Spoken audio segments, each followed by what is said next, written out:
শয়তান বলতে, শয়তানকে আল্লাহ বলতে, দেখছিস তুই তো বললি যে আমার আদম জাতিকে তুই ধোঁকা দিয়ে নষ্ট করে ফেলবি, ইবাদত করাইতে পারবি না। আমার আয়ুব দেখবি কি ইবাদত করে। তো শয়তান কয় আল্লাহ তোমার আয়ুব ইবাদত করবে না কেন? তার যে সম্পদ ভান্ডার, বিশাল ধন সম্পদে ভরা, এর কোনো টেনশন নাই। খুদাবান্দের রুজি বা হাক মাস্তাকিল, পরাগান্দা রুজি পরাগান্দা দিল। পকেট ভরার টাকা থাকলে নামাজে একাগ্রতা থাকে, অভাব থাকলে এবার সুরকিরাত ভুলিয়ে যায়। তোমার আয়ুবের কোনো তার অভাব নেই, এই জন্য ইবাদত বন্দেগীতে একাগ্র বেশি। আল্লাহ কয় তাই তুমি আমার আয়ুবের সম্পদের দিকে কুনজর করছো, কালকে প্রমাণ হবে। রাতের বেলা ঘটনা ঘটে গেছে, সকালবেলা বিভিন্ন জায়গা থেকে খবর আসতেছে। আয়ুব আলাইহিস সালাম বিশাল ধনী মানুষ ছিলেন। তো খবর আসতেছে হুজুর আপনার এই মাঠের জমির সব ফসল শেষ, ওই মাঠের বাগান পুড়িয়ে ছাই হয়ে গেছে, ওই পাশের জমির কোনো আইলি খুঁজে পাচ্ছি না, ওই পাশের ব্যবসা বাণিজ্য কেন্দ্র সব আগুন ধরে সাফ হয়ে গেছে, কিচ্ছু নেই, সব জায়গাতে খবর আসছে সব শেষ। এইরকম খবর যদি আপনাদের কানে আসে যে আপনার 5টা গাড়ি ঢাকা রওনা দিয়েছে আর ওই বাঙ্গার মরেছে, শুনি আপনি খুশিতে আলহামদুলিল্লাহ করতে পারবেন? স্টক করে পড়ে যাবেন। আইয়ুব আলাইহিস সালাম শুনে কয় আলহামদুলিল্লাহ, খুশিতে কয় আলহামদুলিল্লাহ। আরে আলহামদুলিল্লাহ তো নবী হিসেবে বলতে হবে, কিন্তু আলহামদুলিল্লাহ সুরের মধ্যে পার্থক্য বোঝা যায়। 10 প্রকারের তরকারি, একেবারে কবুতর ভুনা, তারপরে পাখি ভুনা, এরপরে কয়েল পাখি ভুনা, খাসি গরু মুরগি, এরপরে কই মাছ, শৈল মাছ, ইলিশ মাছ, ট্যাংরা মাছ ইত্যাদি, এরপরে 5 প্রকারের ফল, 10 প্রকারের পিঠা, শেষে যাইয়ে 7 আপ কোক 5 খাইয়ে ডেক ছাড়েন আর শুকর আদায় করেন আলহামদুলিল্লাহ। এ শুকরের সুরই আলাদা। আর খাইতে মনে চাচ্ছে অনেক কিছু, আইনি দেশের সাইডে খুদ ফুটানো চেনেন নাকি? ছোট চালির বাদ এ দিয়ে গেছে মিজাজ খারাপ হইয়া, তারপরও খাওয়া লাগবে তাই খাইছেন, তারপরও শুকর আদায় করেন আলহামদুলিল্লাহ। আল্লাহ চা খাইলে ভালো, খাইলে না খালি কি এতাম। এই দুই আলহামদুলিল্লাহ ছুরি পার্থক্য আছে না? নবী হিসেবে আলহামদুলিল্লাহ বলছেন, কিন্তু সুরের মধ্যে পার্থক্য হয়ে যায়। এত বড় ট্র্যাজেডির পর আলহামদুলিল্লাহ, হাসি মুখে কে আলহামদুলিল্লাহ। আল্লাহ কয় হে শয়তান দেখ আমার আয়ুবের শুকরের মধ্যে কোনো পার্থক্য আছে নাকি? কয় না আল্লাহ, এই পরিমাণ সম্পদ নতুন করে পাইলে যেভাবে শুকর আদায় করে মানুষ, তোমার আয়ুব সেইভাবেই শুকর আদায় করেছে। তাহলে বল, তুই যে বললি খোটা দিলি, সম্পদের প্রাচুর্যের কারণে ইবাদত বন্দেগী বেশি করে, এবার সব নিয়ে গেলাম, তারপর আমার আয়ুবের আলহামদুলিল্লাহর মধ্যে পার্থক্য নাই। বল এবার আলহামদুলিল্লাহ বললো কেন? কয় আল্লাহ ওনার তাগলা 6টা ছেলে। কয়টা? 6টা ছেলে। উনার চিন্তা কিসের? বুড়ো বাপ ঘরে বসে থাকবে, 6 ছেলে যদি ব্যানও চালায় ডেলি 3000 টাকা ইনকাম সোর্স আছে, 6 ছেলেতে কামাই করবে, উনার শুকর আদায় করতে অসুবিধে কি? কয় ঠিক আছে, তাহলে কাল সকালবেলা প্রমাণ হবে। সকালবেলা খবর আসছে ছেলেদের দরজা খোলা, একটা ছেলেও রুমের মধ্যে নাই, 6টা ছেলে উদাও হয়ে গেছে, একটা ছেলেরও খবর নাই। খবর আসছে আইয়ুব আলাইহিস সালামের কাছে, কয় হুজুর আপনার একটা ছেলেও বিছানায় নাই, মসজিদেও পাইলেন না, আমরা খুঁজে কোথাও পাইলাম না। আইয়ুব আলাইহিস সালাম শুনে কয় আলহামদুলিল্লাহ। কি বলা হয়? আল্লাহ এই সম্পদ একটা আমার না, সব সম্পদের মালিক কে? আল্লাহু আকবার। এর কিছুরই মালিক আমি না, সব সম্পদের মালিক আমার আল্লাহ। আল্লাহ দেয়, আল্লাহ নেয়। আল্লাহু আকবার। ই আমানত চন্দে রোজা নজদে মাস, দার হাকিকত মালিকে হর শাই খুদা। ধন সম্পদের মালিক আমি না, জায়গা জমির মালিক কে? জোরে বলেন কে? ব্যবসা বাণিজ্য কার? খেত খামার কার? টাকা পয়সা কার? দালান কোটা কার? ছেলে মেয়ে দেশে কে? আমার কাছে আমানত দেশে, আমার আরো বড় বিপদ চাপায় দেশে। কতক্ষণ? আমি এখন বাড়ি যাব, এই কুটালিপাড়ার মধ্যে দিয়ে পেছতে যাব, আগান বাগানিয়ে ভত। আমার কাছে একজনে 1 কোটি টাকা দিয়ে দিলেন যে হুজুর কুটালিপাড়ায় একজন আমার কাছে 1 কোটি টাকা পাবে, একটু নিয়ে যান, দিয়ে যাইয়েন। এই টাকা নিয়ে আমি রওনা দিছি। 1 কোটি টাকা আমি জীবনে আমার বাবার বসে এক জায়গায় ওইটা দেখিনি। টাকা দেখলি তো খুশি চায়, মনে মনে খুশি হচ্ছে যে নিয়ে দিয়ে ওই জায়গাতে তার কাছে 2 লাখ টাকা মাদ্রাসার জন্য চাইয়ে নিতে পারবানি। 1 কোটি টাকা তো 2 লাখ টাকা তো নেওয়া সম্ভব। এই টাকা নিয়ে রওনা দিছি, আমার জিব্বে পানি আছে যে এই রাস্তা দিয়ে ডাকাতি ডুকতি হয়, আর ওই টাকা নেওয়ার সময় যদি কেউ টের পাইয়ে থাকে তাহলে তো আমার এই টাকা নিয়ে জায়গা মতো যাওয়া যাবে না। দুশ্চিন্তায় যদি ডাকাতি নিয়ে যায়, এই লোকটা কলি তো বিশ্বাস করবে না, হুজুর টাকা তুমি মাইরে দিয়ে ডাকাতির দোষ দিচ্ছ। আর টাকা ডাকাতিও নিয়ে আমার মাইরে দূরে কাড়ি কুড়ি নিয়ে যেতে পারে, দুশ্চিন্তা না। রওনা দেওয়ার পরে ফিরে ওই লোকটা ডাকতে, হুজুর হুজুর হুজুর হুজুর টাকা দেওয়া লাগবে না, আমার কাছে রেখে দেন, সে লোক আসতেছে, আমি বিপদ দেখতে পাইছে গেলে, আমার ওই 2 লাখ টাকার দরকার নাই, ঠিক না? আল্লাহ তাআলা বলেন ইন্নামা আমওয়ালুকুম ওয়া আওলাদুকুম ফিতনা, তোমার মাল আর তোমার সন্তান আমি তোমারে পরীক্ষা নেওয়ার জন্য দিয়েছি। ও বান্দা, তোমার জন্য পরীক্ষা। যথাযথ জবাব তুমি দিতে না পারলে কিয়ামতে সম্পদ সম্পর্কে আর সন্তানের জবাব দিতে না পারলে কিয়ামতে তোমার কিন্তু বিচার আছে। কুল্লুকুম রাঈন ওয়া কুল্লুকুম মাসউলুন আন রাইয়াতিহি, তোমরা সকলের রাখাল, যারে যতটুকুর রাখালির দায়িত্ব দেওয়া হয়েছে তার কাছে ততটুকু রাখালির দায়িত্ব বুঝে নেওয়া হবে। মেম্বারের কাছে থেকে ওয়ার্ডের দায়িত্ব, চেয়ারম্যানের কাছে ইউনিয়নের দায়িত্ব, এমপি সাহেবের কাছে সিটের দায়িত্ব, মন্ত্রী সাহেবের কাছে মন্ত্রণালয়ের দায়িত্ব, প্রধানমন্ত্রীর কাছে থেকে দেশের দায়িত্ব, আরে প্রেসিডেন্টের কাছে গোটা বাংলাদেশের সমস্ত মুসলমান সমস্ত মানুষের দায়িত্ব বুঝে নেওয়া হবে। দেশের মানুষ নামাজ পড়ে নাই কেন, তুমি কি জবাব দিবা? ও প্রধানমন্ত্রী, দেশে এত কিছু করছো, মানুষের নামাজের দাওয়াত দেওয়া নাই কেন? ও এমপি, এত রাস্তাঘাট করলে, দেশে তুমি নামাজি বানাও নাই কেন? চেয়ারম্যান সাহেব কত ভিজিএফ কার্ড বিতরণ করলে, এক একটা কার্ডের মাল দেওয়ার সময় যদি বলতে নামাজ না পড়লে সামনে বার মাল দেব না, ওই লোকটা মালের লোভে হলেও নামাজ পড়তো। কথা বলেন ঠিক না? এই কামগুলো তুমি কেন করলে না? প্রত্যেককে তোমাকে জবাব দেওয়াই লাগবে। তো আল্লাহ তাআলা এই সম্পদ আর সন্তান দেশে আমার এই বড় পরীক্ষা, তার সম্পদও নিয়ে গেছে, যার মাল সে নিয়ে গেছে, বস্তা ধরে রেখে দিছে, সন্তান সে দেশে নিয়ে গেছে। এখন আমার অশান্তির কি আছে? আলহামদুলিল্লাহ, আমি বাইসে গেছে, ঝামেলা কমে গেছে। আল্লাহ কয়, এই শয়তান দেখ, আমার আইয়ুব রে কলি যে ছেলে গে অহমিকায় আলহামদুলিল্লাহ পড়ছে, এবার তো ছেলে কয়টা চলে গেছে, এবার কি কবি? কয় যে আল্লাহ শুকর আদায় করবে না, কি অসুবিধা কি? জয় ঝামেলা কিছু নেই, ছেলেগুলো ছেলে তাকে কামাই রেখে আনলো, তারাও নাই, 4টে স্ত্রী আছে, নবী 4 স্ত্রী বাপের বাড়িতে আনিয়ে দেবে, উনি জায়গায় বসে খাবে। এই জন্য একটা একটা ধরতেছে। আর আল্লাহ কয়, তুই মনে হচ্ছে যে স্ত্রীকে আনন্দে উনি শুকর আদায় করে, কাল সকালবেলা শুনবি।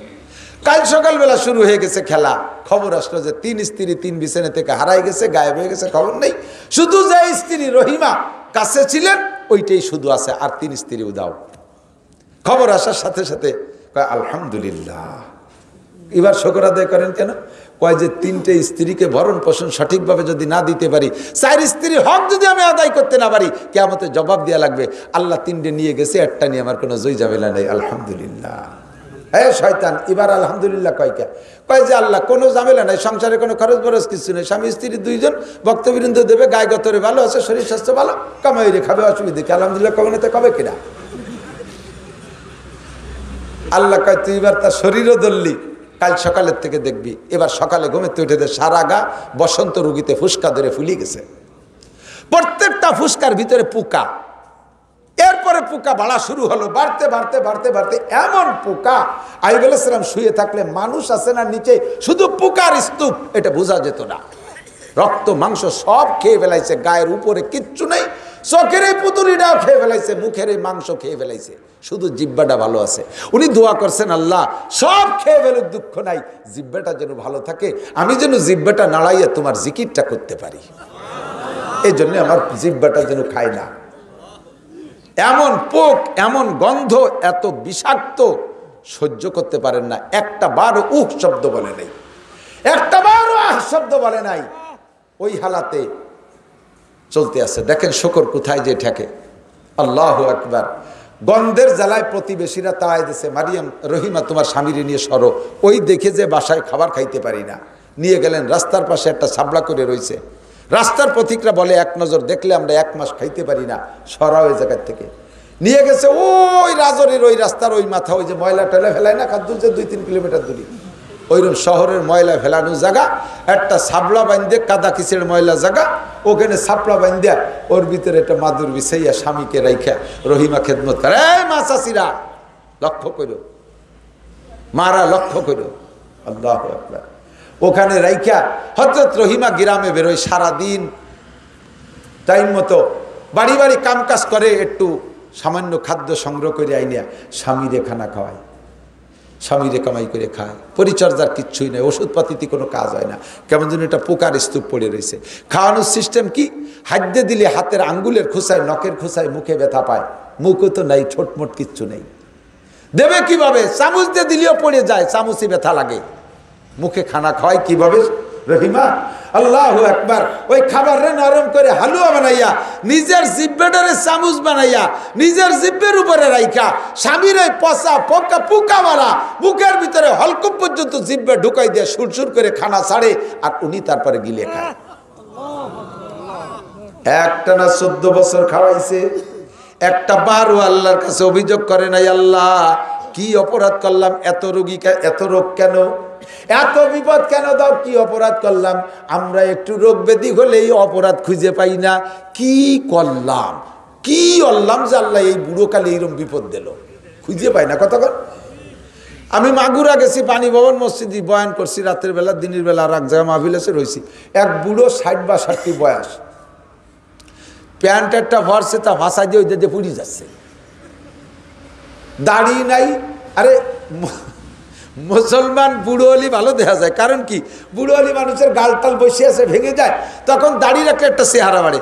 আর এই গাল ভেঙে গেছে, এরপরে যদি দাড়ি চাইছে ফেলা দেয়, আর বুড়ো বান্দরের মতো দেওয়া যায় না, সুলাকুত্তর মতো দেওয়া যায়। দাড়ি চাষা ওই অবস্থায় কুকড়াতে কুকড়াতে আইছে, এতগুলো তাগি সুতো নিয়েছে আমার কাছে, আইছে কা হুজুর একটু ফড়িয়ে দেন, কি যে অপরাধ করলাম কিছুই বুঝতে পারলাম না, আপদ বিপদ মোটে ছাড়তেছে না, একটু ওই সুতো কেটা ফড়িয়ে দেন, কি যে করলাম। আমি তো দেখতেছি উনি কি কি করছে, চোখের সামনে যে কয়টা। আমি বললাম কি যে করলেন টের পান না, এই যে বুড়ো কালে যে ফেন্ডা ফারছেন ফাঁসার অর্ধেক বেরোয় রয়েছে, এটা কিছু না। নামাজ পড়েন, পড়ি তো পড়ি নে তা না, এই দিন নামাজ তো পড়ছি। উনি কি হলো তা টের পায় না, আপদ বিপদে ধরলো কেন? বিড়ির গন্ধে ও সামনে এসে বসছে, আমার বমি এসে গেছে বিড়ির গন্ধে।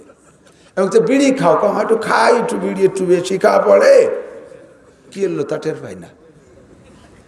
বুড়ো কালে দাড়ি কাটছেন কে? কয় রাখছিলাম একবার, তা খাইজু হয়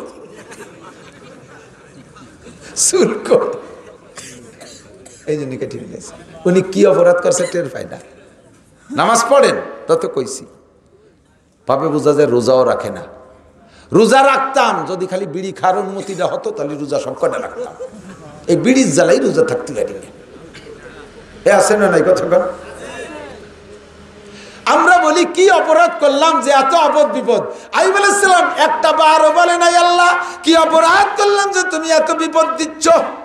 14 বছরে একটা নাই স্ত্রী রহিমা এমন করে খেদমত করেছে, একদিন মুখের মধ্যে জিহ্বা ঢুকাই দিয়েছে খানা খাওয়াইতে, মুখের ভিতরে যে পোকাগুলো আশপাশ খাইতেছে তার থেকে 2টা পোকা রহিমার জিহ্বায় কামড় দিয়েছে।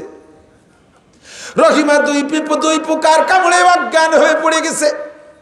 বেশ কিছুক্ষণ পর্যন্ত ঝিম ধরে থাকার পরে যখন হুঁশ ফিরে আসছে, আইয়ুব আলাইহিস সালামকে বলতেছে, ওগো আল্লাহর নবী আইয়ুব, উদু ইলাল্লাহ উদু ইলাল্লাহ আইয়াবরাকাল্লাহ, আল্লাহর কাছে দোয়া করেন আল্লাহ পাক আপনাকে সুস্থ করে দিক। হযরত আইয়ুব আলাইহিস সালাম বলে, রহিমা বুঝতে পেরেছি তুমিও খেদমত করে বিরক্ত হয়ে গেছো, আমি আল্লাহ পাকের কাছে এই কথা বলতে পারবো না। আমার এই অসুস্থতার আগে একটা না 70 বছর গেছে, আমার আগে কোন নবীর গায়ের রং এত সুন্দর ছিল না, আমার আগে কোন নবী অর্থবিত্ততে এত সচ্ছল ছিল না, আমার আগে কোন নবী এত সুখে স্বাচ্ছন্দ্যে জীবনযাপন করে নাই। আল্লাহ পাক 70টা বছর আমাকে সুখে রেখেছে, মাত্র 14 বছর আমাকে অসুস্থ রেখেছেন। আমি এত তাড়াতাড়ি যদি আল্লাহর কাছে সুস্থতার দোয়া করি, আল্লাহ বারে খুঁটা দিয়ে বসতে পারে, আইয়ুব তোমারে 70 বছর সুস্থ সুখে শান্তিতে রেখেছিলাম, মাত্র 14টা বছর রোগ দিয়েছি, তুমি এত তাড়াতাড়ি বিরক্ত হয়ে গেলে। আল্লাহ যদি আমারে খুঁটা দিয়ে বসে, আমার আর বলার কিছু থাকবে না। ও রহিমা, তোমার যদি খেদমত করতে করতে বিরক্ত লাগে তুমি চলে যাও। তুমি ছাড়া আমার আরো 3টে স্ত্রী ছিল, তারা চলে গেছে। তুমিও যদি ওই রাত্রে অন্য জায়গায় থাকতে, তাহলে তুমিও হয়তো থাকতে না। এই যুদ্ধ লড়াই আমাকে একাকেই করা লাগতো, কাজেই তোমার ভালো না লাগলে চলে যাও। হযরত রহিমা বলেন, ওগো আল্লাহর নবী আইয়ুব আমার প্রিয় স্বামী, খোদার কসম আমি খেদমতে বিরক্ত হইয়া এই প্রস্তাব দেই নাই।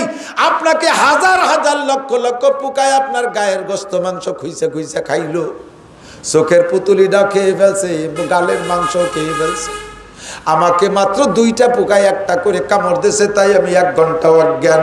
আর এত পোকার কামড় কি করে সহ্য করেন, সেই জন্য আমি দোয়া করতে বলছি।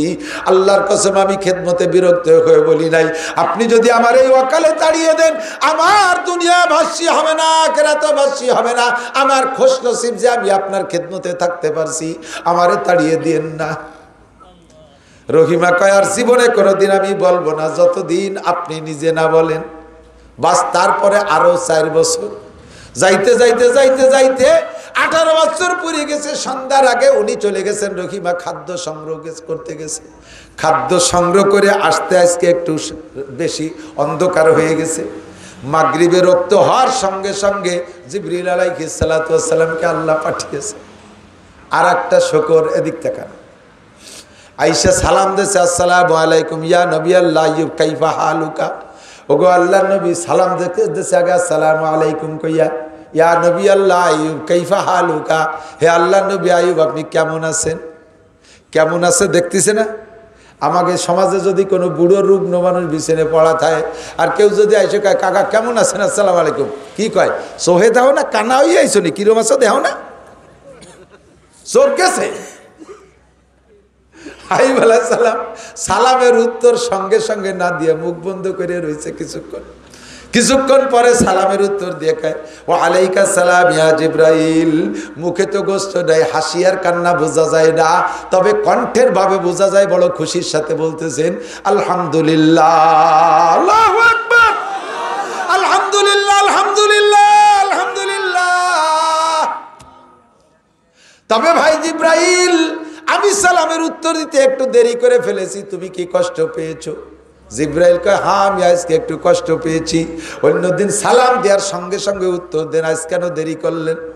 জিবরাইলকে আইয়ুব আলাইহিস সালাম বলতেছে, ভাই তুমি কষ্ট নিও না, অভিযোগ করো না আল্লাহর কাছে। তুমি যখন আমার এসে সালাম দিয়েছো, মুখের মধ্যে 2টা আল্লাহর 2টা মেহমান আমার মুখের থেকে মাংস কেটে কেটে খাচ্ছিল। আমি যদি সঙ্গে সঙ্গে সালামের উত্তর দেই, জিহ্বায় নাড়া লেগে যায়, ওই 2টা মেহমানের ডিস্টার্ব হয়। ওরা যদি কিয়ামতে আল্লাহর কাছে অভিযোগ করে, আল্লাহ কত পোকায় তোমার আইয়ুবের গাছ থেকে খানা খাইলো, কেউ রে কোনোদিন ডিস্টার্ব করে নাই, আমাদেরকে যেদিন তুমি মেহমান হিসেবে পাঠিয়েছ পেট পুরে খাইতে দেয় রে, জিব্বে নাড়া চাড়া দিয়ে ডিস্টার্ব করেছে, ওদের অভিযোগের জবাব দিয়ে আমার জান্নাতে যাইতে দেরি হয়ে যাবে, এই জন্য আমি একটু দেরি করে সালামের উত্তর দিয়েছি, জবান বন্ধ রেখেছি। ওরা খানাকে তৃপ্তি সহকারে থেমে যাওয়ার পরে আমি সালামের উত্তর দিয়েছি। তুমি এই কথা আল্লাহর কাছে যে বলো না। আল্লাহ পাক আরশে আজিমের মালিক জিবরাইলকে বলে, জিবরাইল আমার আইয়ুব কি জবাব দিয়েছে তোমার কাছে? কাইফা হালুকা, কেমন আছো জবাব কি দিয়েছে? জিবরিল আলাইহিস সালাম কয়, আল্লাহ এত বড় বিপদের মধ্যে মানুষে এরকম উত্তর দিতে পারে আমার জানা ছিল না। এত বড় মহা বিপদের মধ্যে যে খুশির সাথে জবাব দিয়েছে, এমন জবাব আমি মানুষে দিতে পারবে আমার জানা ছিল না। রব্বুল আলামিন তোমার কুদরতি কদমে পড়ি, আর তুমি আইয়ুবরে কষ্ট দিও না। আল্লাহ কয়, জিবরাইল তাড়াতাড়ি আয়। আল্লাহু আকবার। আমি আমার আইয়ুবকে পরীক্ষা নিয়েছি, আমার আইয়ুব গোল্ডেন প্লাস, আমার আইয়ুব পাস করেছে, আর তারে কষ্ট দেব না। আল্লাহ পাক বলেন, ওয়াস্তাঈনু বিস-সাবরি ওয়াস-সালাহ ইন্নাল্লাহা মা'আস সাবিরিন। ইবাদতের মাধ্যমে ধৈর্যের সাথে আল্লাহর কাছে তুমি প্রার্থনা করো। আল্লাহ পাক রব্বুল আলামিন ধৈর্যশীলের সাথী। আল্লাহ পাক ধৈর্যশীলের কেমন সাথী? আল্লাহ কয়, এক্ষুনি আমার আইয়ুবের জন্য জান্নাত থেকে পুরস্কার নিয়ে যাও, আমার আইয়ুবরে আর কষ্ট দেওয়া যাবে না, সুস্থ করে দাও। জিবরিল আলাইহিস সালাম জান্নাত থেকে ব্রিফকেস বইরা যা আইয়ুব আলাইহিস সালামের জন্য পুরস্কার নিয়ে আসছে। আইসে সর্বপ্রথম শরীরটাকে সুস্থ করতে হবে। রহিমা এখনো বাসায় ফিরে পারে নাই।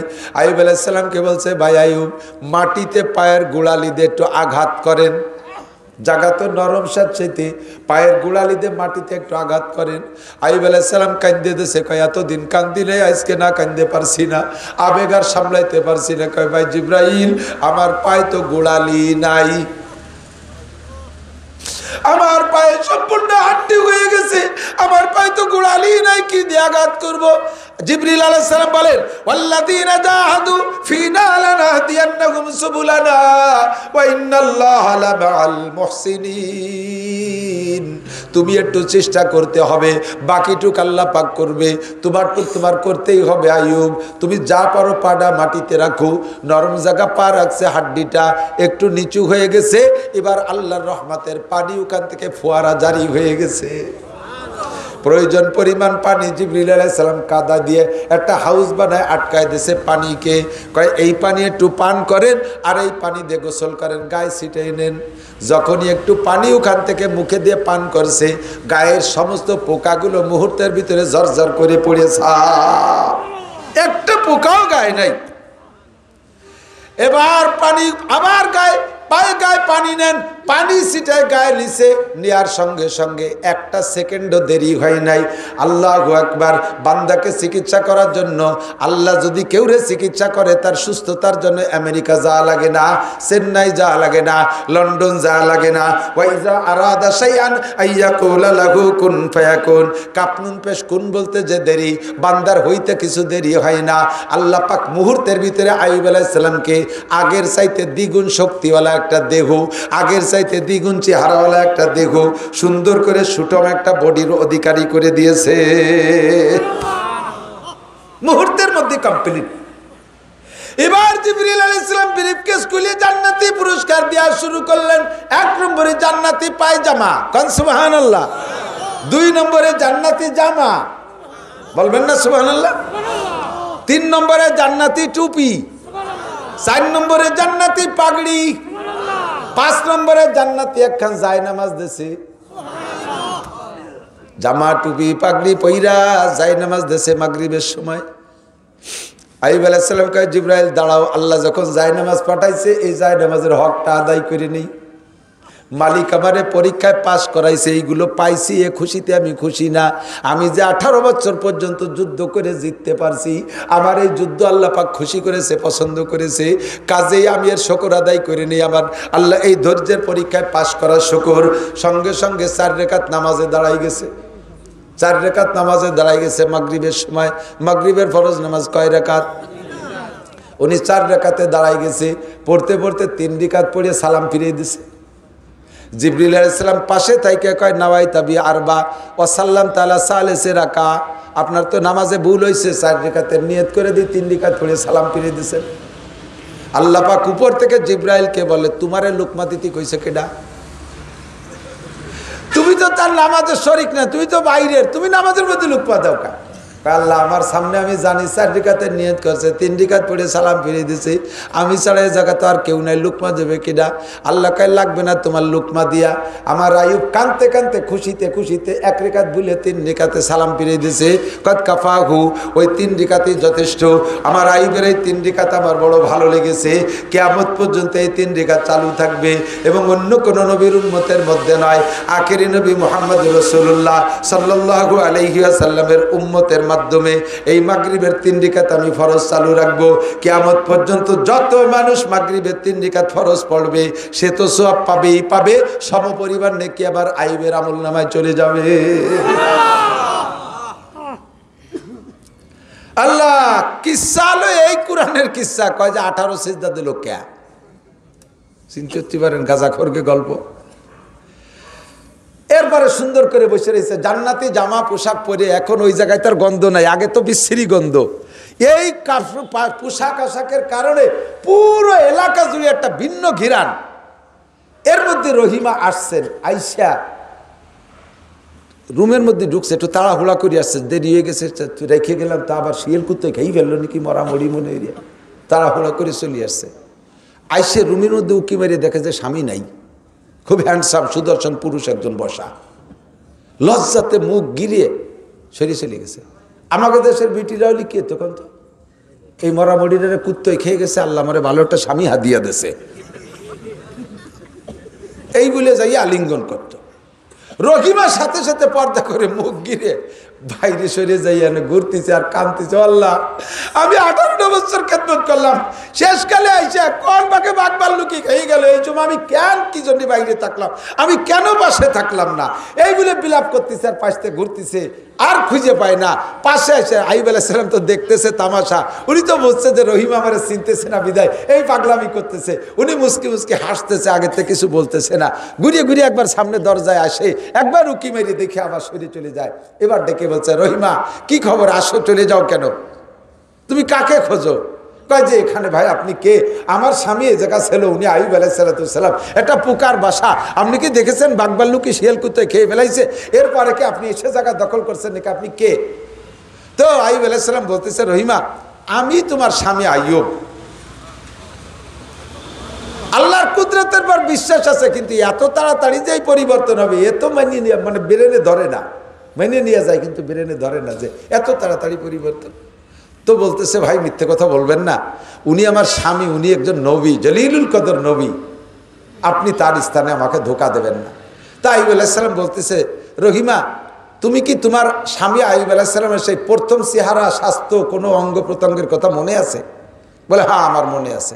কি মনে আছে? ওনার এই পায়ের বুড়ি আঙ্গুলের পাশের আঙ্গুলটা বুড়ি আঙ্গুলের চাইতে লম্বা একটু বেশি ছিল, আর ওনার কপালে এখানে এক গোছা চুল সাদা ছিল, আর 18 বছর হয়ে গেছে তো পুরো বিস্তারিত মনে নাই, দুইটি আমার মনে আছে। এসে দেখো, যদি সেগুলো মিল পাও তাহলে তুমি গ্রহণ করো, নাহলে আমি বাড়ি চলে যাব, তুমিও তোমার স্বামীরে খুঁজতে দেখো।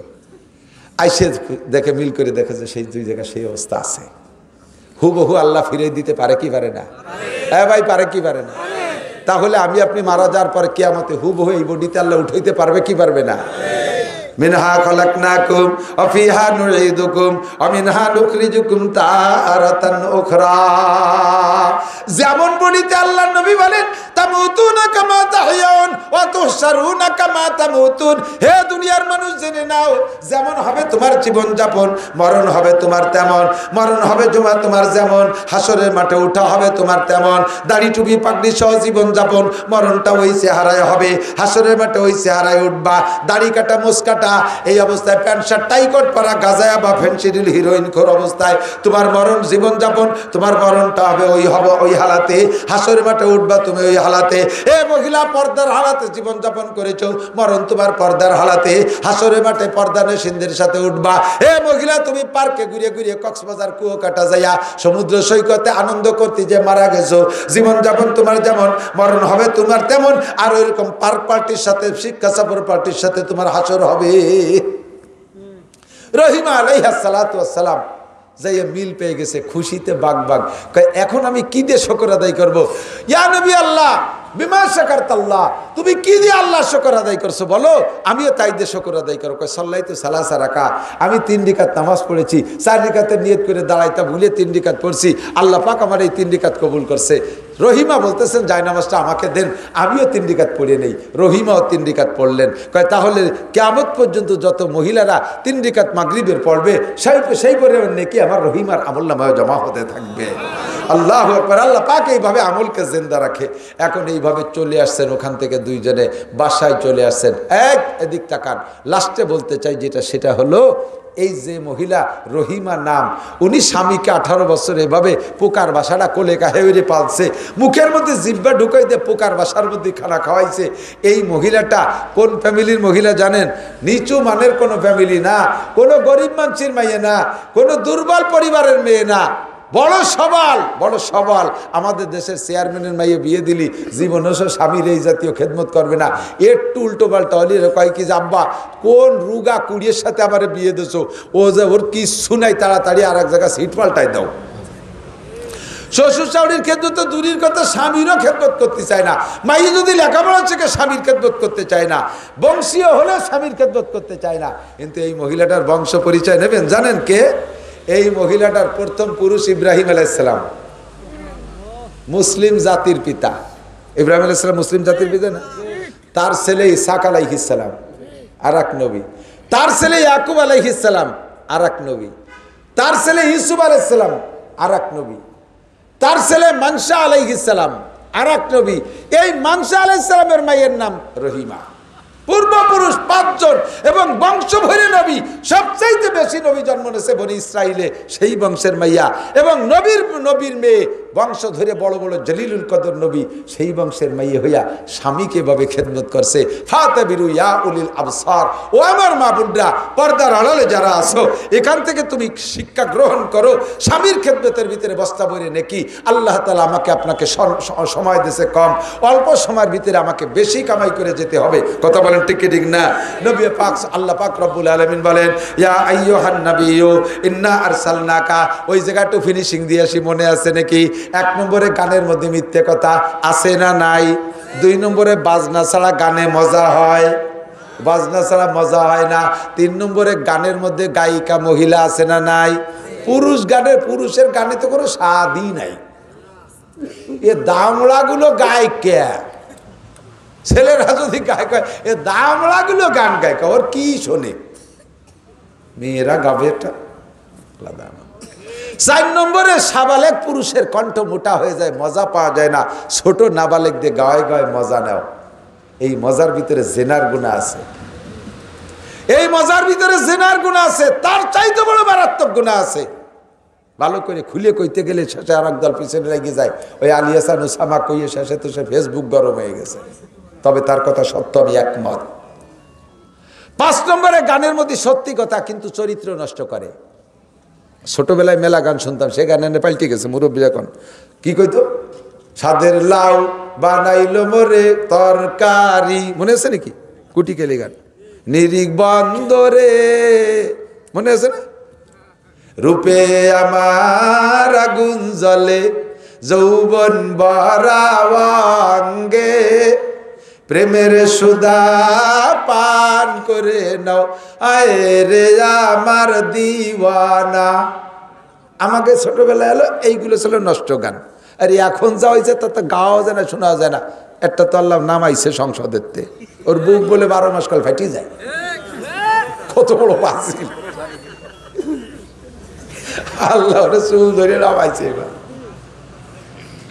শেখ হাসিনার নির্বাচনের প্রশংসা আর করি আর না করি, কমপক্ষে এই নির্বাচনে নাস্তিক 2-3টে নামছে, এতে খুশি হওয়া যায়। কথা কর না কেন? আল্লাহু আকবার। এদের গান যতই সত্য কথা, কিন্তু যুবক যুবতী চরিত্র ধ্বংস করে, নষ্ট করে, ঠিক না? এরপরে খাজার দরবারে, বাবার দরবারের গান কি কয়? আমি চট্টগ্রাম মাইজভান্ডারের পাশে নানুপুর মাদ্রাসায় পড়েছি, শুনতে যাইতাম, মাঝে মাঝে যেতাম, শুনতে যাই। 1-2 বার গেছি আমি জীবন করে। নানুপুরি হুজুর রহমাতুল্লাহ বলে দিতেন, মিয়া মাইজভান্ডার যাবা তো ওর ভিতরে যাইয়ে কিচ্ছু খাবা না, ওর মধ্যে পঞ্চরস দেয়। পঞ্চরস খাইলে, 1 গ্লাস খাইলে তুমি জীবন ভরে ওই জায়গার ভক্ত হয়ে যাবা, আর তোমার তবলিগ সরমনে কোনো পিসাবে কাজ হবে না। পঞ্চরস কি? 1 নম্বরে পিসাবের পেশাব, 2 নম্বরে এগুলো খোঁজে সংগ্রহ করে যুবতী মেয়েদের জীবনের সর্বপ্রথম মাসিকের রক্ত, এগুলো হালাল জিনিস না। 3 নম্বরে পীর সাবরে গোসল করানো পানি। 4 নম্বরে ওই জায়গার পুরন মাজার যেগুলো আছে সেইগুলো দোয়াইয়ে সেই মাজার দোয়া পানি। 5 নম্বরে উটির পেশাব। এই 5টা যে মিক্সার করিয়ে হাড়ি ভরে রেখে দেয়, তলানি ময়লা নিচে চলে যায়, উপরে স্বচ্ছ পানি ছোট ছোট গিলাসে করে খাইতে দেয়, ঢোকার সাথে সাথে তবারক খাইতে দেয় এই বরকত। এই একবার খাইলে ইমানি নূর ভিতরে থেকে শেষ হয়ে যায়। ও জায়গা যাবা দেখতে ইবরাত হাসিল করার জন্য, মানে উম্মতের কাছে প্রচার দিবা, এই জন্য বিষয়টা জানা দরকার আছে, অনুমতি দিলাম, কিন্তু এই খাবা না। কালকের আগের দিন ফেসবুকে দেখি এক ময়রা লেখছে, 1 বছরে আমি মুসলমানদেরকে 20 কেজি গরুর পেশাব পান করাইতে সক্ষম হয়েছি।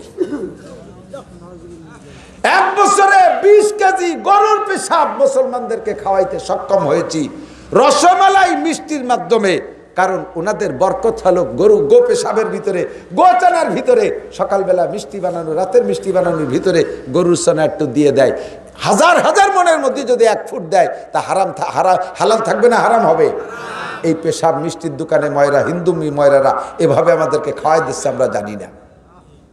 ও জায়গা গেছি মাইজভান্ডার, যাইয়ে শুনি গান গাইতেছে, আর সেজদায় পড়ে রয়েছে কবরকে সামনে করে। কি কয়?